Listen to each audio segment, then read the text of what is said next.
Now, the Minister for Justice, Charlie Flanagan, and Garda Commissioner Drew Harris are due to address the Garda Representative Association's annual conference later today, and will touch on a number of issues, including resources, equipment and training. Join us with that story and everything else this morning is Ellen Gunning, Director of the Irish Academy of Public Relations.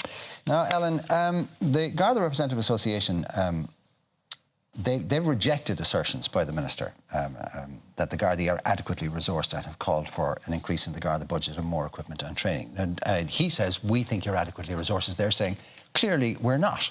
So who do we believe? It's a really interesting one because we have a new Garda Commissioner, Drew Harris, and I think his focus is on strategy rather than money. And he seems to be focusing on what's the long term, as far as I can tell, what's the long term and how do we tackle it. And in fairness to the Minister, I can see where the Minister is coming from. If the Commissioner is saying to him, I don't need more money, which seems to be the case, then it's not for the Minister to say, but you probably do, let me give you more money. What the Commissioner seems to be saying is, I need to put a structure in place that allows me to deal with this. And if you look at it seems to be in relation to the armed units particularly. And if you look at the armed units, I saw somewhere it takes 6 to 8 months to train somebody to use a firearm, which makes perfect sense because if you're going to be in control of a weapon that can kill somebody, you need not only to train them, but also to be able to constantly upskill and retrain. So it's a longer process. And I think if the strategic view is that, yes, we probably need more armed Garda units, yes, we need this third unit on the border or whatever, but we actually need a more sustainable, instead of reacting every time something happens and saying we need more guards, we actually need a strategy that says there's constantly guards coming through and being trained. And that seems to be where the Commissioner's coming from. But that argument doesn't hold water, Ellen, with all due respect. Okay. And I'm not saying, I understand why you're putting it forward. I mean, if training and strategic planning for dealing with crime and policing in the future is at the core of what he wants to do, you know, thankfully, we don't have that many incidents of violent armed crime in the country. We do have far too much domestic violence and far too much children's issues that the police have to deal with. And they have pointed out that they have not been trained in how to implement new legislation in 10 years. Yeah, but to be fair, they're inclined to be dramatic because they also said at one of the conferences... I don't know, wait a second. They said they hadn't been trained in how to use the wee-wah on the...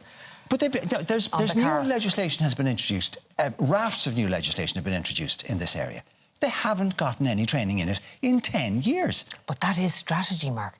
That's somebody saying, this is how you run a well-resourced police force. And I think that's what they've been missing. They've been reacting. Every time something happens, somebody says, we need this, throw more money at it. I think what it needs, I think if the Commissioner is given time, it's a great idea that he can actually come up with a strategic plan that says, this is how you run a modern-day police force. I think it would make all the difference. We have all of these short-term issues, but I think if a good strategy was put in place, it would make a huge difference. And I think the guards themselves would much prefer it.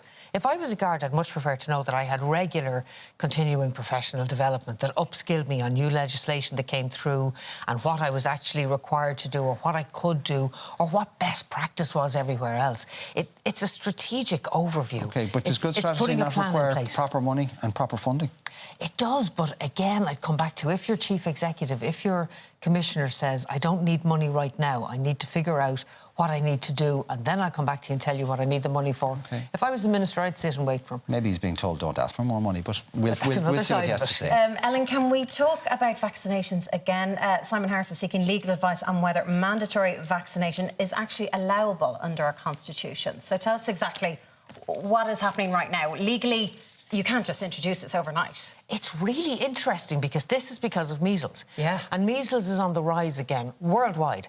And in America, they've reached 704 cases, I think, of measles in America. But in Ireland last year, we had over 800 cases of mumps. We vaccinated against measles, mumps and rubella. We had 76 cases of measles, but 800 and odd cases of mumps. And I was looking at this the other day.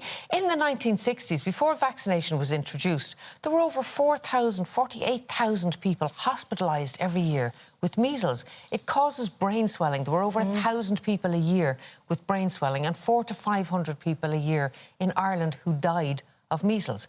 It's a crazy situation, and we're now... I think the real issue for Simon Harris is not whether or not legally he can introduce compulsory vaccination under the Constitution. I think the issue is bigger than that. The issue is that parents are afraid to vaccinate their children. What we all believed was good, and I'm personally in favour of vaccination, but what we all believed was good, parents are now saying, maybe it's not. Maybe you will injure my child. Maybe I'm better off not. There's a whole campaign of misinformation, and I think the government, that's what the government needs to tackle. They may be able to bring in mandatory vaccination. It may be the solution, but the shorter-term solution is to deal with the fears that parents have, to give them real answers to the questions so that they hopefully would decide that vaccination was the best option. A lot of that started with Andrew Wakefield, as we know. It's over a decade ago now, and he's been utterly discredited. He's been discredited time and time and time again in the succeeding decade. So that seed of mistrust that he placed then has grown. And despite constant new campaigns, new information and all the rest of it, it doesn't seem to have erased it. So what do they do? How much more do they have to do? They need to keep the campaign going, but I personally think that mandatory vaccination is actually a good idea. In New York at the moment, they've introduced mandatory vaccination. And it was curious that they've closed one school because the school wouldn't give details of the vaccination of their students. And there are two universities in Los Angeles that have 700 students in quarantine because of a measles outbreak. It's madness. This is something that we know how to prevent, and we're not preventing it. But I think it's a twin-sided. I hate the nanny state. I hate the idea that we tell people what to do. But with vaccination for measles, I think maybe... We need to protect the vulnerable we need to go society, that way, don't we? OK, we're going to move on to another story now. And parents of children with autism will march outside the Dáil later today, calling for more school places for their kids. Campaigners are calling for more autistic spectrum disorder units in primary and secondary schools across the country. And joining us now on the line to discuss this further is spokesperson for Enough is Enough, Every Voice Counts, Linda Comerford. Good morning, Linda.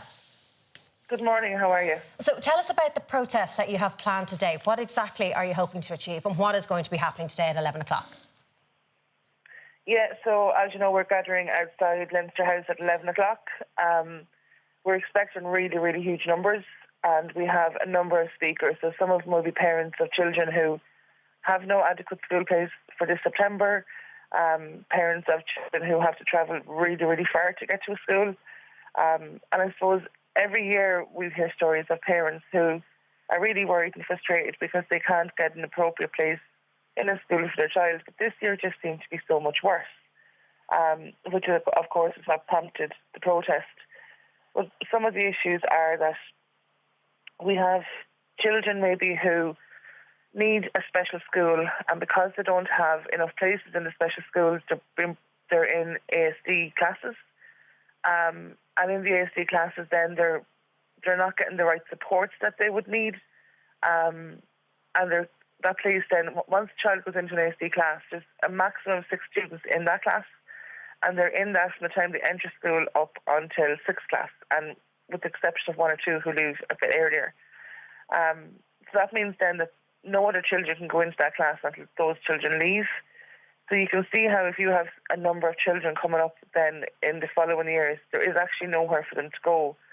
You start spreading out to maybe different schools outside your constituency or outside your community. And it just means that children are on buses for up to an hour or more a day to travel to school, and that's not acceptable.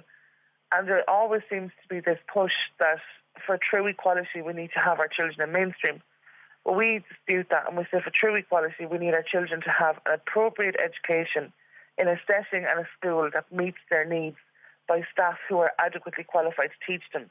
And to our mind, that's what true equality is, because that's what's going to lead our children to be able to reach their full potential at whatever that level that is. And until we have that, a lot of our children are going to be failed continually by the state. And then once you get through primary school, if you're lucky enough to get an appropriate place, you have the battle then of, for secondary school, there's even fewer ASD classes. So you have children maybe who had done quite well in primary school and had the supports they needed and progressed really, really well. And all of a sudden, September is coming, they have no secondary school to go to because they don't have the access to an ASD class. Well, Linda, unfortunately, we're up against the clock. We wish you the very best of luck. As you say, hundreds expected, so we hope everyone turns out in droves for you today. And then this seems to be the problem. Department of Education seems to have this policy of inclusion and let's get everyone in together. But the practicalities of that, it's just not going to work. Even with the support that an SNA is able to provide, it's still not going to really give all the children what they all need. The department seems to have this overview that it's counting numbers. So we have X number of children who need special resources and we've X number of special needs teachers, and the whole system works. But actually the whole system only works when you drill right down, as Linda was saying, and you look at how far does that child need to travel to a school? I don't have a problem with the child travelling a distance to a school. I don't know if there are particular reasons why a child can't. So I don't have a problem with the child travelling 40 minutes to a school or 50 minutes to a school, but there should be a system that takes the child from their home to the school. So if we're going to say we can provide you with really good quality education, you have special needs, we can meet all of those special needs, but it's 40 minutes from home, then we should take that child comfortably from home to that school. And I think it's in the drilling down, it's in working out how the situation works on the ground that the department is falling down, not on putting the overall structures in place, just how it actually works for the child. Ellen, thank you very much for joining us today. Pleasure. OK, plenty more to come on the show. We'll be back after this break.